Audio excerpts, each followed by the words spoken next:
बताएंगे। जैसे नोटपैड कैसे खोलते हैं तो सभी आप लोग को मालूम है। सबसे पहले यानी हम विंडो पर क्लिक करते हैं, ये विंडो है, और विंडो पर क्लिक करने के बाद ऑल प्रोग्राम पर क्लिक करते हैं। ये है आपका ऑल प्रोग्राम, और यहाँ हम क्लिक करते हैं यानी एसो सीरीज पर जो ही हम क्लिक करेंगे तो वहाँ पर आप पाएंगे यानी नोटपैड, और आप पाएंगे वर्डपैड, और आप पाएंगे MS पेंट, और एक्चुअली और भी प्रोग्राम दिया रहता है जैसे MS ऑफिस। तो सबसे पहले आप क्लिक करेंगे नोटपैड पे। जो ही आप नोटपैड पर क्लिक करते हैं तो नोटपैड पे जो ही क्लिक करेंगे तो आपके सामने इस तरह से आपका ये प्रोग्राम का एक बॉक्स खुल जाएगा जिसमें आपको कार्य करना है। यहाँ देखेंगे जिसमें आप प्रोग्राम पे कार्य करना है, यहाँ ऊपर दिया रहता है इस तरह से एक लाइनिंग रहता है। इस लाइनिंग में आपका दिया रहता है क्या, ये है आपका फाइल, और ये है आपका एडिट, और यहाँ दिया रहता है आपका फाइल हो गया, एडिट हो गया, और उसके बाद एक और ऑप्शन होता है जिसका नाम है यानी नहीं, इसमें रहता है आपका फॉन्ट भी दिया रहता है।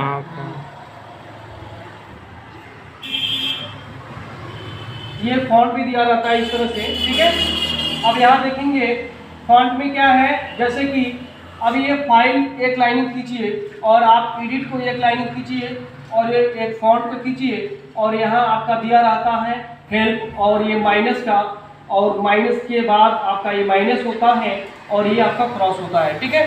इसमें क्या है यहाँ ध्यान देंगे, फाइल में क्या होता है, फाइल में आपका देखिए ये न्यू होता है, बस मालूम होगा आप लोगों को। और ये ओपन, ये नोटपैड में ही प्रक्रिया है, न्यू ओपन, और उसके बाद इसमें होता है क्या क्लोज, और ये है आपका सेव, और उसके बाद क्या होता है सेव एज, और उसके बाद EXIT होता है, एग्जिट होता है। और एडिट में हो जाएगा आपका जिसका नाम है अनडू, और ये कट होता है, और ये आपका कॉपी होता है, और ये इसमें होता है पेस्ट, और इसमें आपका होता है सेलेक्ट, और उसके बाद आपका इसमें दिया रहता है फाइंड, और उसके बाद दिया रहता है डिक्लेयर, और ये है आपका बॉडी, है ना। न्यू से हम क्या करते हैं, नया पेज लेंगे, ओपन से हम फाइल को खोलेंगे, क्लोज से फाइल को बंद करते हैं, सेव से फाइल को सुरक्षित करते हैं, और सेव एज से नाम को चेंज करेंगे, और एग्जिट से प्रोग्राम से बाहर निकलते हैं। और ये आपका अंडू है।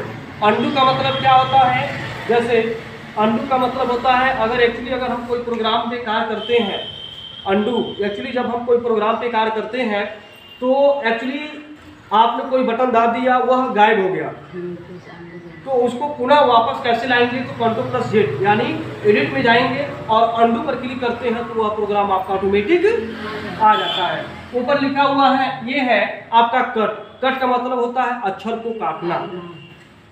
कट का मतलब क्या होता है, अक्षर को काटना। आप अक्षर को कैसे काटेंगे, तो अक्षर को काटने के लिए शॉर्टकट की होता है Ctrl+X, यानी सबसे पहले हम उसको क्या करेंगे, अक्षर को हाईलाइट करते हैं, और हाईलाइट कब करेंगे, Ctrl+A। Ctrl+A करते हैं तो अक्षर आपका क्या होता है, हाईलाइट हो जाता है, और उसके बाद Ctrl+X करते हैं तो आपका अक्षर को क्या होता है, कट जाता है। वही आपको कॉपी करना है तो आप एक लाइन लिखिए, जैसे Indian army is very strong, आपने एक लाइन लिखा, उसको Ctrl+A करिए, Ctrl+C करिए, फिर Ctrl+V कर देते हैं। समझ में आया। Ctrl+C से कॉपी होता है। कॉपी का मतलब होता है उसका डुप्लीकेट यानी नकल करना। तो पहले क्या करेंगे, Ctrl+A, फिर उसके बाद Ctrl+C, वह कॉपी हो जाएगा। कॉपी हुआ लेकिन दूसरे जगह पेस्ट नहीं हुआ, उसके लिए आप Ctrl+V करेंगे। जब Ctrl+V करते हैं तो अगला हुआ जो आप लिखे हुए हैं उसका पेस्ट कर देगा, क्योंकि सबसे पहले आपने कॉपी किया और फिर आपने पेस्ट किया। अब अगला है आपका ये सेलेक्ट होता है। पेस्ट तो मालूम हो गया। सेलेक्ट का मतलब होता है आपको पूरे को एक साथ सेलेक्ट करना। जब तक कोई सेलेक्ट नहीं करेंगे तब तक आप कोई कार्य नहीं कर सकती हैं। और ये आप जो है कंट्रोल प्लस ए इसका शॉर्टकट की होता है, फाइंड होता है। फाइंड का मतलब होता है अक्षर को ढूंढना, और इसका शॉर्टकट की क्या है, कंट्रोल प्लस एफ। और एफ के माध्यम से कंप्यूटर को या कोई भी अक्षर लिखे हुए हैं उसको आप ढूंढने का, सर्च करने का कार्य कर सकते हैं। अगला है आपका रिप्लेस। रिप्लेस का मतलब होता है यानी ढूंढे गए शब्द की जगह आप दूसरा कोई शब्द रख सकते हैं, उसको हम क्या कहते हैं, रिप्लेस बोलते हैं। जैसे आपने लिखा बाबा, बाबा आपने लिखा, वहां अगर आपको करना है, जैसे जो भी अगर आपको करना है वहां पर फर्स्ट में आप लिख दीजिए बाबा, और नीचे सेकंड में 4 अक्षर का कोई भी आप टाइप करके उसको रिप्लेस करते हैं, और रिप्लेस जो ही करेंगे तो आपका वह अक्षर चेंज हो जाता है, और ये गो टू होता है, आप अगले प्रोग्राम पे जाने का कार्य कर सकते हैं। तो ये प्रक्रिया है आपका गो टू। फर्स्ट में आपका क्या है, फाइल, फाइल क्या है, मेनू बार, फाइल क्या आपका मेनू के अंतर्गत क्या आते हैं, ऑप्शन, ऑप्शन के अंतर्गत क्या आते हैं, new, open, close, save, save as और एग्जिट। अगला है एडिट मेनू के अंतर्गत ऑप्शन क्या आते हैं, undo, cut, copy, paste, select और गो टू। तो ये प्रक्रिया हमेशा माइंड में याद होना चाहिए, और सबसे पहले याद तो होनी ही चाहिए, जो शॉर्टकट की है वो भी याद होना चाहिए, समझ रहे हैं ना। और जो आपकी सिस्टम का जो रेगुलेशन होता है, टाइपिंग का कार्य है, आप अपना अंगुली को आराम आराम से उसको टाइपिंग करिए। आप देखिए किस तरह से आप प्रोग्रेस कर रहे हैं, क्योंकि जो हारमोनियम और जो कैसियो बजाते हैं आप देखे भी होंगे, क्या वो देख कर बजाते हैं, नहीं।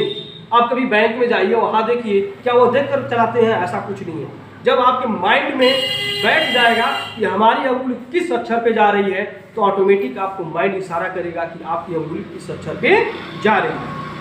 ऑटोमेटिक खटखट खटखट खटखट खटखट आप टाइपिंग करना शुरू कर देंगे। जो आप पेन से लिखते हैं, आप आधे घंटे 1 घंटे लगाते हैं, वह आप 10 या 5 मिनट के अंतर्गत आप 10 या 5 पेज उसको टाइपिंग कर सकते हैं। तो ये आसान तरीका है। इस तरह से आप जहाँ तक कोशिश हो इसको लर्निंग करिए, कापी बनाइए और याद करिए।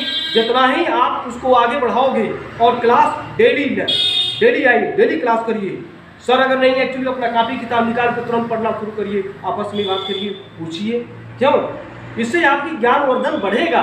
और जब जो ही आप घटाएंगे, 2 दिन आएंगे, 4 दिन नहीं आएंगे, फिर 3 दिन आएंगे, 5 दिन नहीं आएंगे, इससे ज्ञानवर्धक आपका कम होता है, कम होता जाएगा। और जब कम हो जाएगा तो आप जो पहले का जो छूट जाएगा, और जो आगे वाला है वो और आगे चला जाएगा। फिर आपका जब छूट जाएगा तो आप पीछे हो जाएंगे, क्यों। तो आप अपना सिस्टम से काम करिए, जो आपका सिस्टम चल रहा है उस सिस्टम से काम करिए, और जो प्रोग्राम आपका चल रहा है उसको तन मन धन से अपना कार्य करिए। 10 मिनट अगर मन से करते हैं तो आपका कार्य बहुत अच्छा हो जाएगा, और उसको 10 मिनट नहीं, आधा 2 घंटे 4 घंटे आप करते रहे, मन नहीं लगाएंगे उसमें, तो आपका अधूरा काम हो जाएगा, क्यों। तो उसको बढ़िया से करिए, मन लगा कर करिए। जो समझ में नहीं आता है उससे आप सर से पूछ लीजिए, है ना। अभी बहुत सारी चीज़ है, अभी तो आपका ये तो शुरुआती दौर है, चल रहा है एक्चुअली। ये तो अभी समझिए जो मतलब पहला सीढ़ी है, दूसरा सीढ़ी, पहला सीढ़ी, दूसरा सीढ़ी, इस तरह से आप जो है करते चले जाएंगे वहाँ, है ना। और मन बनाइए, मन यहाँ आते हैं तो आपकी माइंड हमेशा फ्रेश होनी चाहिए। हमेशा पूजा पाठ हमेशा करते रहिए, सवेरे उठिए तो धरती का जरूर प्रणाम करिए, क्योंकि माँ है ना यहाँ, इसी से हम लोग को चलना है, सब कुछ देख रहे हैं, है कि नहीं है। सेवा जब करेंगे तो आपको मेवा मिलेगा। यहाँ आते हैं तो आप जो भी आप प्रक्रिया है उसको आप करते रहिए, तन मन धन से अपना कार्य करिए। जो समझ में नहीं आए सर से पूछते रहिए, क्यों, है कि नहीं।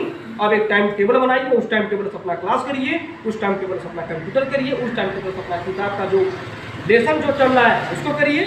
देखिए किस तरह प्रोग्रेस कर रहा है। आइए 5 मिनट टाइपिंग कर लीजिए उसको, क्यों। आइए बैठिए, अपना सिस्टम पे हमेशा जो है आकर के उसको नमस्कार प्रणाम करना चाहिए, क्योंकि सरस्वती है ना, जिससे आपको शिक्षा ज्ञान मिलता है कि नहीं, जिससे आपको ज्ञान और उन्नति मिल रही है, तो उसका तो हमको पालन करना है। जब भी आते हैं तो उसको सेवा सत्कार पहले नमस्कार करना चाहिए, उसका सिस्टम में बैठना चाहिए। सिस्टम के पास कोई चीज़ ऐसा न हो कि आप वहाँ पर बैठ कर के खाएँ। पानी भी ना पिए, पानी पी जाएगा सिस्टम आपकी खराब हो जाएगी, खराब हो जाएगा तो आपको चलाने में दिक्कत होगा, क्यों, खराब होगा तो आप लोगों की दिक्कत होगा जो है। तो ये प्रक्रिया है, आप तन मन धन से लगाकर पढ़ाई करेंगे। और हमेशा साइकिल से अगर आप रास्ते में जाते हैं तो यह ध्यान हमेशा रखे रहिएगा कि अगल बगल आप नहीं देखें, क्योंकि पुरैना से लेकर के अगर आप निचोड़ा साइड से जाते हैं, क्योंकि बगल बगल में कभी कभी ऐसे बालू रहता है, कभी कभी फिसलने में बहुत दिक्कत होती है, फिसल जाते हैं आदमी, क्यों दिक्कत होता है ना, क्योंकि जो ऐसे वो सड़क का वो है मतलब लेवल्स नहीं है, इसलिए वहाँ जब भी आप चलें तो उसको बारीकी से उसको आप चलाते हुए जाए, क्यों? तो यह ध्यान हमेशा रखेंगे। और जो भी है अपना जो मतलब जो सिस्टम आपका है उस टाइम टेबल कल बनाइए और टाइम टेबल कल बनाकर हमको दिखाएंगे, ठीक है ना? Thank you very much. और भी मेहनत करिए आप लोग जो है, और डेली क्लास करिए तन मन धन से, और जो आपका वर्क चल रहा है उसको मन से करिए, ठीक है ना? ओके।